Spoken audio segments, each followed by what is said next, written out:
On August 7, 1943, in a dusty command post on the slopes of Mount Etna in Sicily, a 56-year-old general received a telegram that shattered everything he had worked for.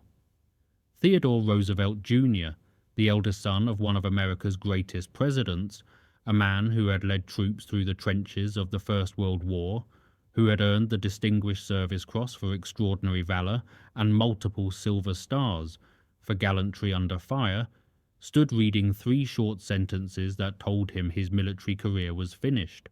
He was being relieved of command, not for cowardice, not for incompetence, not for losing a battle, but for a crime that exists nowhere in military regulations. He was being fired for loving his soldiers too much. 10 months later, on a beach in Normandy, this same discarded general would make a split-second decision that saved thousands of American lives and earned him the Medal of Honor. The very men who had fired him would later call his actions that morning the bravest thing they had ever witnessed in combat.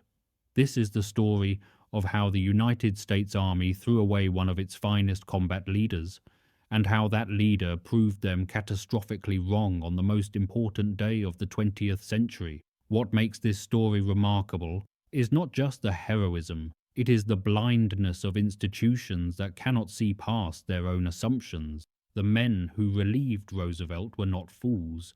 They were accomplished generals who would win the war in Europe, but they could not recognize that the qualities they found so troublesome in peacetime were the very qualities that would prove essential in the chaos of combat. Roosevelt understood something his superiors did not. War is not fought in headquarters. It is fought in the mud and the blood and the terror of the front lines. And the men who fight there need leaders who will stand beside them, not behind them. The misjudgment of Theodore Roosevelt Jr. did not happen overnight. It was built slowly over years, constructed from the very qualities that made him an extraordinary leader of men in battle. To understand why the army fired him, you must first understand what kind of man he was, and why ordinary soldiers would follow him anywhere. Roosevelt was never supposed to be a soldier. He was supposed to be a politician, a businessman, a diplomat, a man who would trade on his famous name and carry forward his father's legacy in the halls of power. Born on September 13, 1887, at Sagamore Hill, the sprawling family estate in Oyster Bay, New York, young Ted entered the world carrying expectations that would crush most men. His father was Theodore Roosevelt Sr., perhaps the most dynamic figure ever to occupy the White House. The elder Roosevelt had led the Rough Riders up San Juan Hill in the Spanish-American War. He had won the Nobel Peace Prize. He had built the Panama Canal. He had transformed the American presidency into a force for progressive change. He expected his children, especially his eldest son, to live up to the Roosevelt name. The pressure nearly destroyed young Ted. His father pushed him so relentlessly in childhood that the boy suffered what we would today recognize as a nervous breakdown. But Ted recovered, and he learned to channel his father's intensity into his own fierce determination. He attended Groton School and then Harvard University, graduating with the class of 1909. Like his father, he joined the exclusive Porcellian Club. Like his father, he threw himself into every activity with total commitment. A 1907 dinner menu from the club, now preserved at the Library of Congress, lists him as Brother Initiate Roosevelt. In June of 1910, Ted married Eleanor Butler Alexander at Fifth Avenue Presbyterian Church in Manhattan. They would have 4 children together. Grace, born in 1911, Theodore IV, born in 1914, Cornelius, born in 1915, and Quentin, named for Ted's younger brother, born in 1919. After Harvard, Roosevelt entered the business world, working in the steel and carpet industries before becoming a partner at a Philadelphia investment firm, but he also maintained a parallel life. Beginning in 1915, he attended the Plattsburgh Citizens Military Training Camp. Preparing alongside his brothers, for a war their father had long predicted would engulf the world. Roosevelt's political career was substantial. He served in the New York State Assembly from 1919 to 1921. President Warren Harding appointed him Assistant Secretary of the Navy in 1921, a position his father had once held and used as a springboard to greater things. Roosevelt served until 1924. Later, President Herbert Hoover appointed him Governor of Puerto Rico from 1929 to 1932, and then Governor General of the Philippines from 1932 to 1933. In Puerto Rico, Roosevelt did something no previous American governor had done. He learned Spanish, studying 20 new words every day until he could speak directly with the people he governed. The Puerto Ricans gave him an affectionate nickname, El Jibaro de la Fortaleza, which translates roughly as the hillbilly of the governor's mansion. It was a term of endearment for a man who cared more about poor farmers than about wealthy elites. When his cousin Franklin Roosevelt won the presidency in 1932, Ted found himself on the wrong side of a family divide that would shadow the rest of his civilian career. He once quipped about their relationship as being fifth cousin, about to be removed. But politics never quite captured Roosevelt's soul, the way soldiering did. When America declared war on Germany in April of 1917, Roosevelt received a commission as a major based on his performance at the Plattsburgh training camps.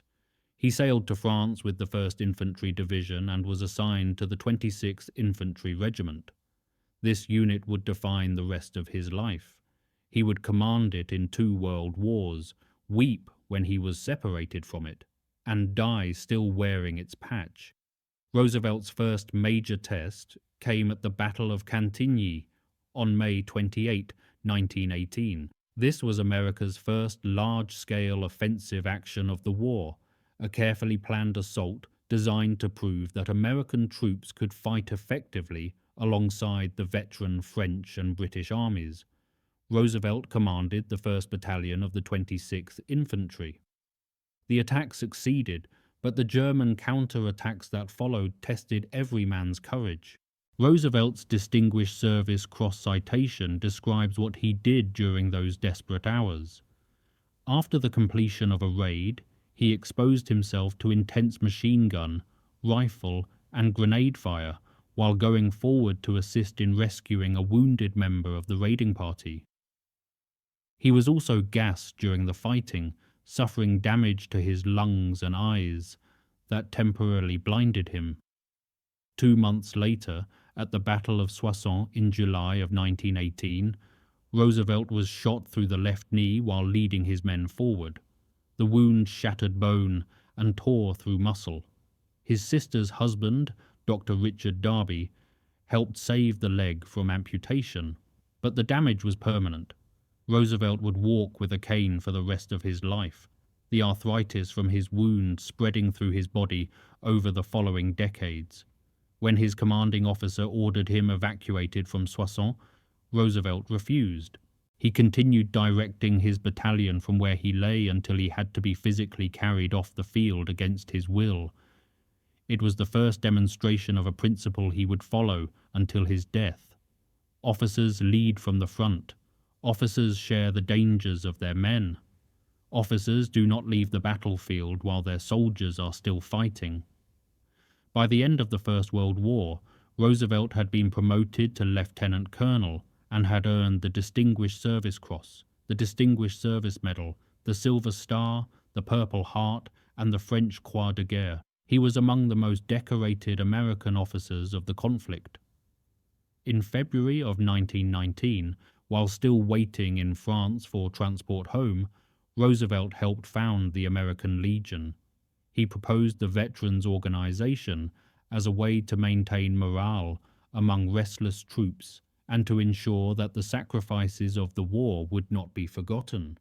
He is often called the father of the Legion. But Roosevelt brought more than medals home from France. He brought lessons about leadership that would guide him for the rest of his life. He had seen what happened when officers stayed behind while their men advanced. He had seen the difference a visible commander made to frightened soldiers. He had learned that men will endure almost anything if they believe their leaders are enduring it alongside them. He also brought permanent injuries that would have disqualified most men from further military service. His lungs were damaged from gas. His knee was ruined by the bullet. His heart, weakened by stress and exertion, had begun to fail. He learned to hide these problems, to push through pain, to never let anyone see how much effort each step cost him. For 2 decades, Roosevelt maintained his reserve commission, attending annual training and completing the Command and General Staff College at Fort Leavenworth. When the Second World War erupted in Europe, he was 52 years old, visibly crippled, and technically too broken for combat. None of that mattered to him, and none of it mattered to his wife Eleanor, who personally wrote to Army Chief of Staff George Marshall, requesting that her husband be given a combat assignment. In April of 1941, Roosevelt returned to active duty as a colonel commanding the 26th Infantry Regiment, his beloved unit from the First World War. By late 1941, Roosevelt had been promoted to Brigadier General and assigned as Assistant Division Commander of the First Infantry Division under Major General Terry de la Mesa Allen. This pairing would create the most effective fighting unit in the American Army. It would also doom both men's careers. Terry Allen was Roosevelt's kindred spirit in every way that mattered. A decorated cavalry officer who had failed out of West Point twice, Allen had once led 6 soldiers against 30 Mexican cattle rustlers and emerged victorious. He had won a 300-mile horse race across Texas. He was profane, irreverent, and utterly contemptuous of anyone who had not proven themselves under fire. Like Roosevelt, Allen believed that generals belonged at the front lines, not in comfortable headquarters miles behind the action. Like Roosevelt, he cared more about his soldiers than about impressing his superiors. Like Roosevelt, he had no patience for the spit and polish regulations that staff officers considered essential to military discipline. Together, they transformed the 1st Infantry Division into something unprecedented. Soldiers called it the Terry and Teddy era. Captain Joe Dawson, who served under both men, later observed that few World War II generals were as close to their men as Terry Allen and Ted Roosevelt of the Big Red One. Roosevelt typically wore a knitted wool cap instead of a helmet. He trudged through combat zones with his walking cane, chatting with privates, sharing cigarettes with sergeants, and ignoring the salutes that military protocol demanded. Allen was equally casual about the formalities that other generals considered sacred. Their men loved them for it. The brass hated them. A popular saying captured the 1st Division's attitude toward the rest of the army. The trouble with the Big Red One is that it thinks the United States Army consists of the 1st Infantry Division and 10 million replacements. Omar Bradley, who commanded the corps that included the 1st Division and would later command all American ground forces in Europe, watched Allen and Roosevelt with growing unease. He admired their combat effectiveness. Their soldiers would attack any objective, no matter how heavily defended, but Bradley worried about what he called their utter disregard for discipline. A division that considered itself above regulations was a division that might not follow orders when those orders came from outside its own command structure. The concerns were not entirely unfounded. 1st Division soldiers brawled with military police in rear areas. They ignored curfews. They treated support units with open contempt. When rear echelon officers tried to impose discipline, 1st Division men simply ignored them. The attitude came straight from the top. Allen and Roosevelt made no secret of their belief that combat soldiers who risked their lives daily were a breed apart from the headquarters staff who made their lives difficult with paperwork and regulations. The tension between the 1st Division and higher command built throughout the North African campaign. Staff officers complained that Allen and Roosevelt were impossible to control. They did not follow proper channels. They did not file reports on time. They did not treat visiting generals with appropriate deference. They acted as if winning battles was more important than following procedures, which, of course, they believed it was. In North Africa, Roosevelt's value under fire was undeniable. When German forces under Erwin Rommel shattered inexperienced American units at Kasserine Pass in February of 1943, elements of the First Division helped stabilize the collapsing front. Roosevelt personally commanded a Franco-American detachment in the Uceltea Valley from January 28 to February 21. General Alphonse Juin awarded him the French Croix de Guerre for showing complete contempt for personal danger throughout the operation.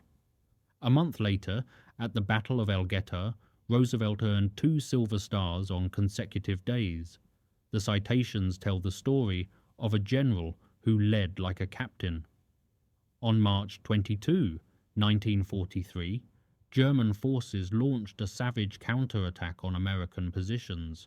Roosevelt proceeded immediately to a forward observation post that was already taking intense artillery fire, aerial strafing, and furious dive bombing. While the world exploded around him, he rallied troops and directed the defensive fire that stopped the German assault. On March 23, he personally led a reinforced combat team against German machine gun positions. The citation notes that he moved ahead of each assault wave to show the way. This was not a general directing traffic from the rear. This was a general with a walking cane advancing into enemy fire at the head of his troops. Elgeta was America's first clear victory against the Nazi war machine. The soldiers who fought there credited much of their success to the leadership of Allen and Roosevelt, but their superiors were already discussing how to remove them. The Sicily campaign began on July 10, 1943, with the First Division landing at Gela on the island's southern coast. Within hours they faced a crisis that could have thrown the entire invasion into the sea. The Hermann Göring Panzer Division launched a massive counterattack with tanks and armoured infantry. German forces pushed to within 2,000 yards of the waterline, threatening to split the beachhead and destroy the American forces before they could establish themselves. Allen and Roosevelt rallied their men for a defense that military historians still study. At one point, German tanks approached Allen's command post. An aide suggested withdrawing to a safer location. Allen refused, using language that cannot be repeated here, but which made clear that he would shoot anyone who retreated. The First Division held. The German attack was thrown back, but the fighting was desperate and the casualties were heavy. Then came Troina.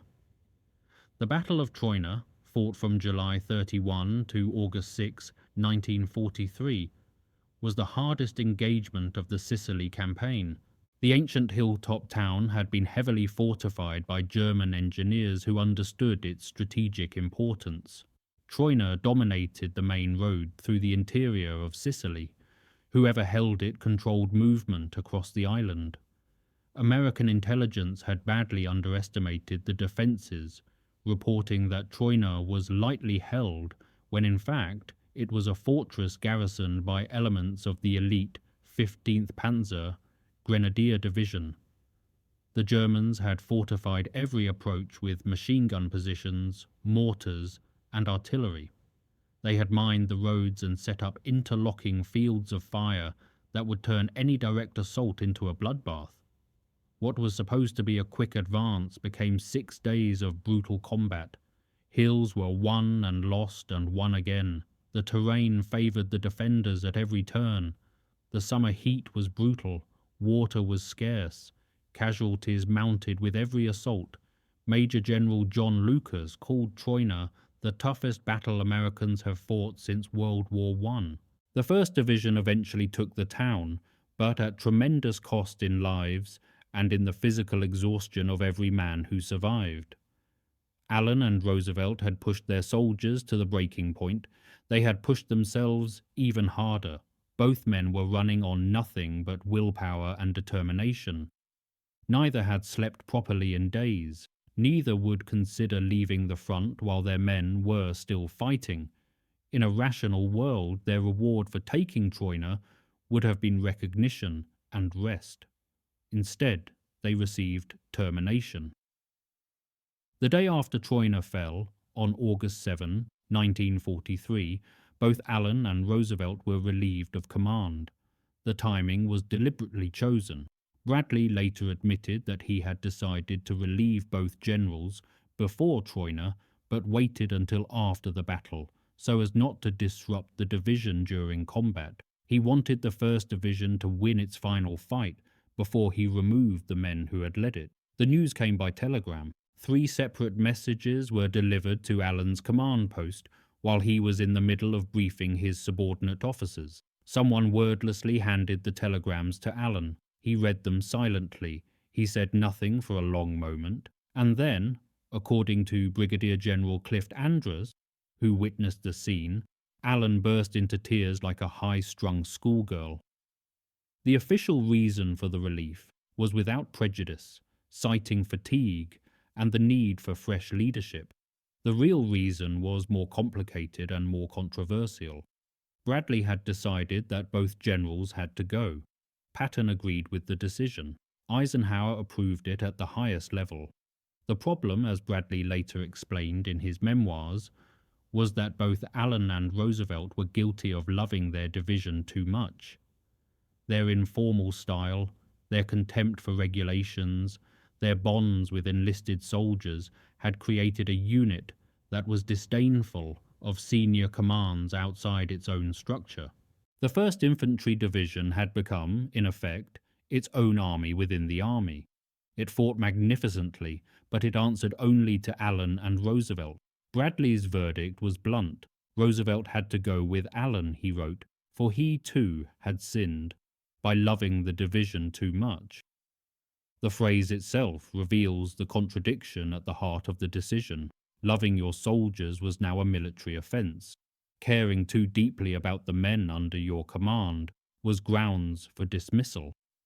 The army had decided that professionalism required a certain emotional distance between generals and privates, and that Allen and Roosevelt had violated that unwritten rule. What the army failed to recognize was that this emotional bond was exactly what made the 1st Division willing to attack impossible objectives. Soldiers do not charge machine guns for distant generals they have never met. They charge for leaders who have shared their foxholes, who have stood beside them under fire, who they believe truly care whether they live or die. Roosevelt took the dismissal even harder than Allen. When he bid farewell to the 26th Infantry Regiment, the unit he had led in 2 world wars, he wept openly in front of his soldiers. He wrote Bradley a bitter letter afterward. "Brad," he said, "we get along a hell of a lot better with the Krauts up front than we do with your people back here in the rear." For months, Roosevelt languished in Italy as a liaison officer, a job that amounted to professional exile. He chafed at being sidelined while other men fought the battles he yearned to join. He wrote Bradley again, practically begging for another chance at combat. "If you ask me," he wrote, "I will swim in with a 105 strapped to my back. Anything at all. Just help me get out of this rat's nest down here." Bradley heard his plea. There was something about Roosevelt that Bradley could not quite dismiss, despite his misgivings about discipline and protocol. Roosevelt had been wrong about many things in Bradley's view, but there was no questioning his courage or his ability to inspire men under fire.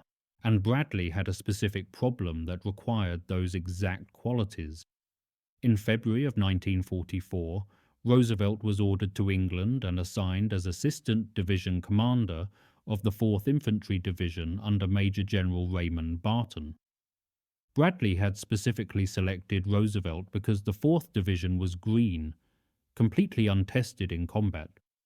Its soldiers were well trained, but had never heard shots fired in anger. They had never seen friends die beside them. They had never experienced the particular terror of being under enemy fire. Bradley knew from painful experience what happened when inexperienced troops met veteran German defenders. He had seen it at Kasserine Pass. The 1st Division had helped stop that disaster, led in part by the very general Bradley had later fired. Now Bradley needed someone who could prevent a similar collapse when the 4th Division hit the beaches of Normandy. He believed that if any man alive could steady those inexperienced troops when they faced the enemy for the first time, it was Ted Roosevelt. Bradley was characteristically blunt about the assignment. He told Roosevelt that he would probably get killed on the job. Barton, a West Point graduate and methodical military planner, was initially skeptical of his new deputy. Roosevelt was 56 years old. He walked with a cane. He had just recovered from a serious bout of pneumonia. He looked like a man who belonged in a veterans' hospital, not on a battlefield. But Barton came to understand what Roosevelt offered. The man possessed an almost magical ability to calm frightened soldiers. He told jokes under fire. He recited poetry while shells exploded around him. He made terrified young men believe they could do impossible things simply by doing impossible things himself, right in front of them, as casually as if he were strolling through a park. Over the months leading up to the invasion, Barton watched Roosevelt work with the troops. The old general visited every unit, learned the names of sergeants and corporals, listened to their concerns and fears. He did not pretend that the invasion would be easy or safe. He told them the truth about what they would face. But he also told them they could do it. And somehow, when he said it, they believed him. As planning for the Normandy invasion accelerated, Roosevelt made an unusual request. He wanted to land with the very first wave of the assault, not with the follow-up forces, not with the headquarters element. With the first boats hitting the beach? Barton refused. The assistant division commander was too valuable to risk in the initial assault. His job was to coordinate the division's operations, not to lead infantry charges across open sand. Roosevelt asked again. Barton refused again. Finally, on May 26, 1944, Roosevelt submitted a handwritten letter laying out his case. The document, preserved at Sagamore Hill National Historic Site, contained 6 or 7 bullet points arguing why he needed to be with the first wave. The force and skill with which the first elements hit the beach and proceed may determine the ultimate success of the operation, he wrote. With troops engaged for the first time, the behavior pattern of all is apt to be set by those first engagements. He explained that he personally knew both officers and men of these advance units, and believed that it would steady them to know that he was with them. Barton read the letter and agonized over his decision. Years later, he described his thinking. "I loved Ted," he wrote. "When I finally agreed to his landing with the first wave, I felt sure he would be killed. When I had bade him goodbye, I never expected to see him alive." At 6:30 on the morning of June 6, 1944, Theodore Roosevelt Jr. stepped off a landing craft onto Utah Beach. He was 56 years old, the oldest man in the entire invasion force. He carried a .45 caliber pistol in one hand and his walking cane in the other. He was the only general to land by sea with the first wave on D-Day. Everything went wrong immediately. Strong tidal currents had pushed the landing craft approximately 2,000 yards south of the intended target. 3 of the 4 control vessels meant to guide the Higgins boats to the correct beach had struck mines and sunk. Instead of landing at Exit 3, facing 2 fortified German strongpoints, the assault force had come ashore near Exit 2, at a location called La Grande Dune. The young soldiers stumbling onto the sand were terrified and confused. The landmarks they had memorized from maps and photographs during weeks of preparation did not match anything they could see in front of them. Some thought they had landed on the wrong beach entirely. Some thought the invasion had already failed. Fear and uncertainty rippled through the ranks. Roosevelt did not wait for orders from higher headquarters. He did not radio for instructions. He did not call a meeting to discuss options. He limped forward through the German machine gun and artillery fire, walking the beach with his cane, making a personal reconnaissance to determine exactly where they had landed and what they faced. What he found was unexpected good news. The accidental landing site actually had lighter defenses than their planned target. Pre-dawn bombing by the 9th Air Force had devastated the single German strongpoint in the area. The fortifications that should have torn the assault force apart were already in ruins. Roosevelt quickly consulted with the officers around him: Lieutenant Colonel Conrad Simmons, Lieutenant Colonel Carlton McNeely, Colonel James Van Fleet of the 8th Infantry, Navy Commodore James Arnold, who commanded the beach party. The question was simple but momentous. Should they try to redirect the entire invasion force to the original landing site, causing massive confusion and potentially fatal delay, or should they adapt to the situation they actually faced? Roosevelt's decision took seconds. He told his officers they would start the war from right here. To Commodore Arnold he gave specific instructions.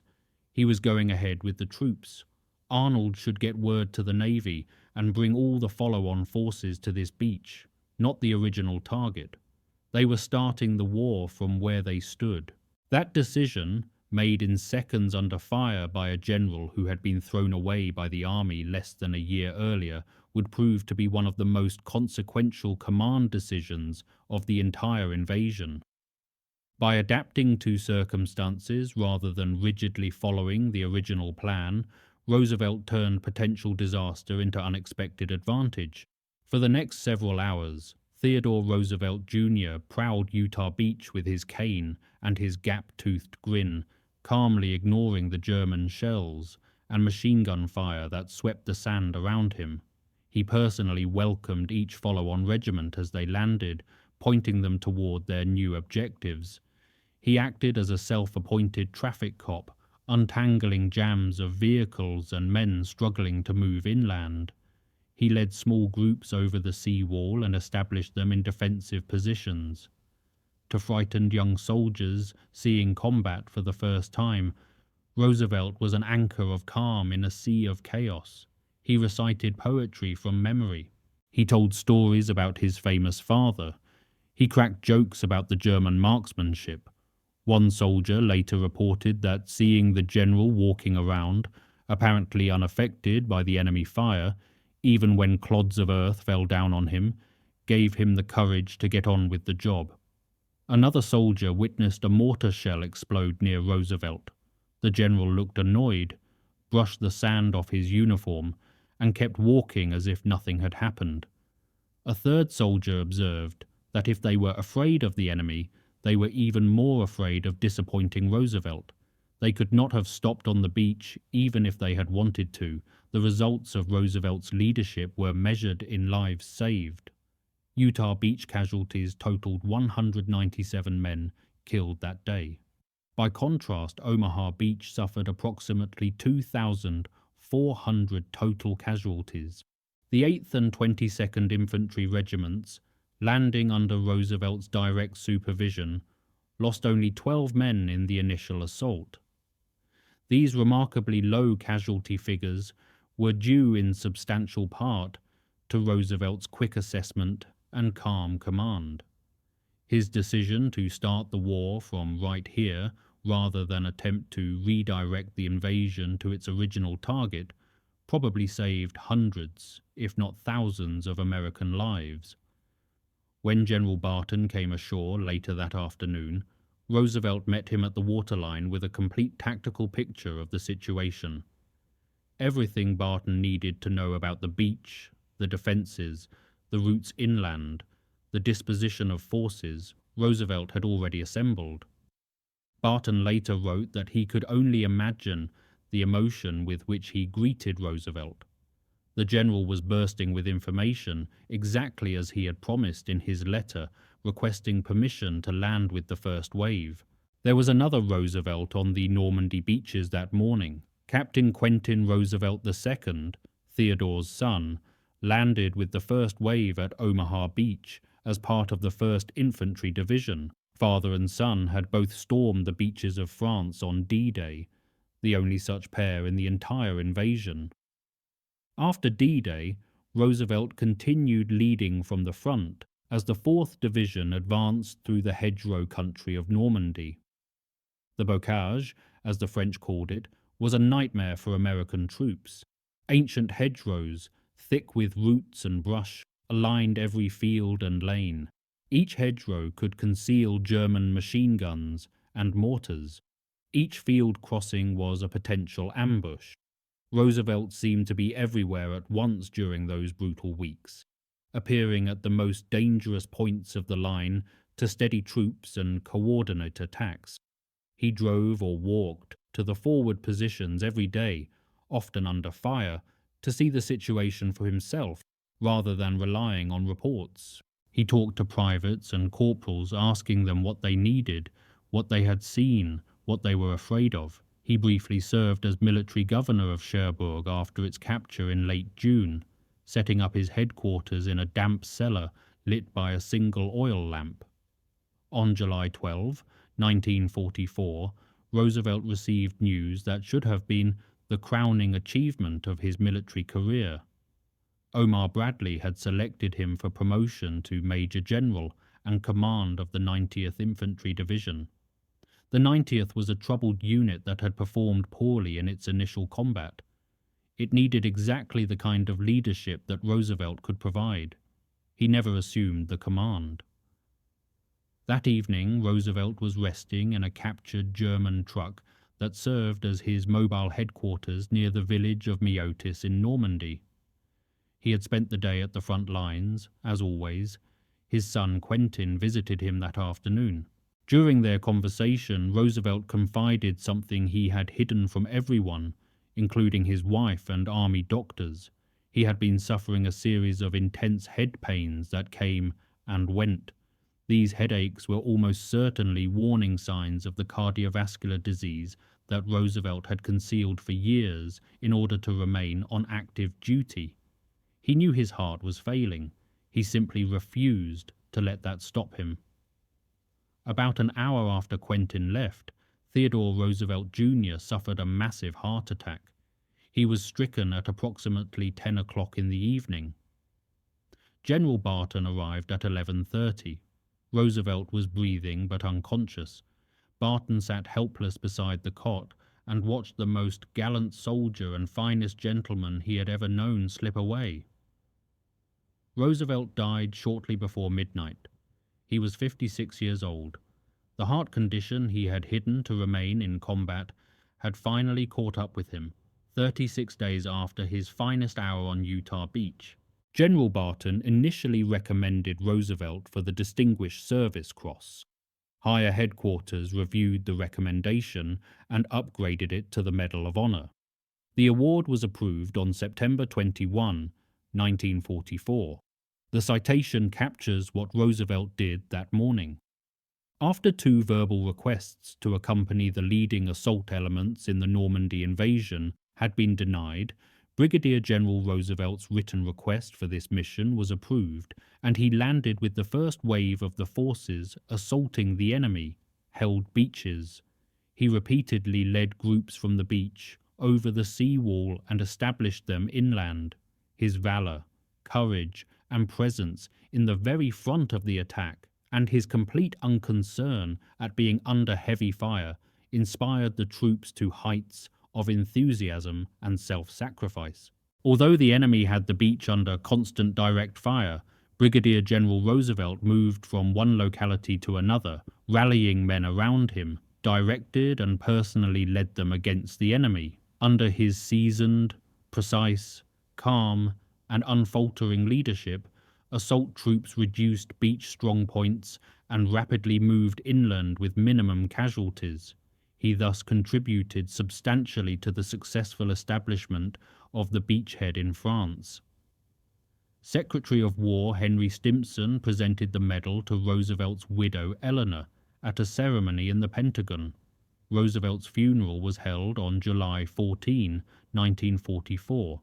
The date was Bastille Day, and it was also the anniversary of his brother Quentin's death in aerial combat over France in 1918. The service took place at a temporary military cemetery near Sainte-Mère-Église. The honorary pallbearers formed a roster of American military greatness: Omar Bradley, George Patton, J. Lawton Collins, Clarence Hubner, Raymond Barton, Courtney Hodges.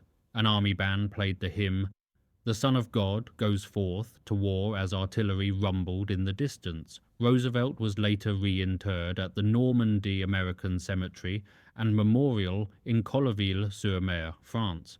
His grave in Plot D, Row 28, Grave 45, remains one of the most visited sites in the cemetery. In September of 1955, his brother Quentin, the World War I pilot shot down 26 years earlier, was exhumed from his original burial site and reinterred beside him. The two brothers now rest together on the bluffs overlooking the beaches where the greatest invasion in history began. The Roosevelt family's sacrifice in service to America defies easy comprehension. No family in American history, not even the families of professional soldiers across multiple generations, has given more. Theodore Roosevelt Sr. received a posthumous Medal of Honor in January of 2001 for his charge up San Juan Hill during the Spanish-American War. President Bill Clinton awarded the medal in one of his final acts in office. This made father and son one of only two pairs in American history to both receive the nation's highest military honor. The other pair is Arthur MacArthur Jr. and his son Douglas MacArthur. All four of President Theodore Roosevelt's sons served in the First World War. Every single one volunteered. Every single one sought combat assignments rather than safe staff positions. The tradition of leading from the front was a family inheritance. Quentin, the youngest, was killed in aerial combat on July 14, 1918. Archibald was severely wounded, his arm paralyzed. Kermit served with distinction in Mesopotamia. Ted was wounded, gassed, and decorated for valor. In the Second World War, Ted earned the Medal of Honor and died in the field. Kermit, suffering from depression and alcoholism, died in Alaska in June of 1943 under circumstances officially ruled suicide. Archibald served in New Guinea, earned another Silver Star, and became the only American soldier ever to receive 100% disability ratings for wounds suffered in both world wars. Captain Quentin Roosevelt II, Ted's son who had landed at Omaha Beach on D-Day, survived the war, but he died on December 21, 1948, when his aircraft crashed on Basalt Island near Hong Kong. He was only 29 years old. 3 of Theodore Roosevelt Sr.'s 4 sons died as direct results of their military service. The Roosevelt tradition of leading from the front exacted an extraordinary toll across generations. The controversial relief of Roosevelt and Allen from the First Infantry Division in Sicily remains debated by military historians more than 8 decades later. Bradley maintained until his death that both generals were guilty of loving their division too much, and that their informal command style undermined the discipline essential for coalition warfare. Yet both men vindicated themselves spectacularly after their dismissals. Terry Allen returned to combat commanding the 104th Infantry Division, nicknamed the Timberwolves. Bradley himself later acknowledged that the 104th ranked among the finest assault divisions in the entire European theatre. Roosevelt's vindication came on a grander scale. When asked years later to name the single bravest action he had ever witnessed in combat, Omar Bradley reportedly answered, without hesitation, Ted Roosevelt on Utah Beach. George Patton, who had once criticized Roosevelt's casual disregard for military dress codes and protocol, wrote to his wife after learning of Roosevelt's death. "He was one of the bravest men I ever knew." General Raymond Barton's assessment serves as Roosevelt's epitaph: "The most gallant soldier and finest gentleman I have ever known." The lesson of Theodore Roosevelt Jr.'s extraordinary life is not simply about courage, though he possessed courage beyond any reasonable measure. It is about what happens when institutions discard people who refuse to fit their mold. Bradley and the Army brass looked at Roosevelt and saw an undisciplined officer who undermined good military order. They saw a man who cared more about his common soldiers than about regulations and protocol. They saw a general who would rather share a foxhole with privates than sit in a comfortable headquarters with his peers. They saw someone who valued results over rules. They were right about all of it, and they were profoundly wrong to fire him. The same qualities that made Roosevelt problematic in garrison made him absolutely irreplaceable in combat. His informality with enlisted men created bonds of loyalty and trust that no amount of military discipline could ever forge. His constant presence at the front inspired ordinary soldiers to acts of extraordinary valor they never believed themselves capable of. His willingness to share every danger with the lowest private made him a leader worth following into the fire. On the morning of June 6, 1944, when everything went wrong and thousands of American lives hung in the balance, the Army needed exactly the kind of general it had tried to throw away 11 months earlier. It needed a man who would not wait for orders from higher headquarters. It needed a man who would not worry about protocol or procedure. It needed a man who would simply look at the chaos around him and decide, with calm certainty, to start the war from right here. The irony was lost on no one who understood what had happened. The general who had been fired for being too informal, too close to his men, too willing to bend rules in pursuit of results, had proven essential precisely because of those qualities. A more conventional officer might have frozen when the landing went wrong. A more by-the-book commander might have waited for new orders that would never come. A general who cared more about following procedures than about winning battles might have gotten thousands of men killed trying to redirect the invasion to its original target. Roosevelt did none of those things.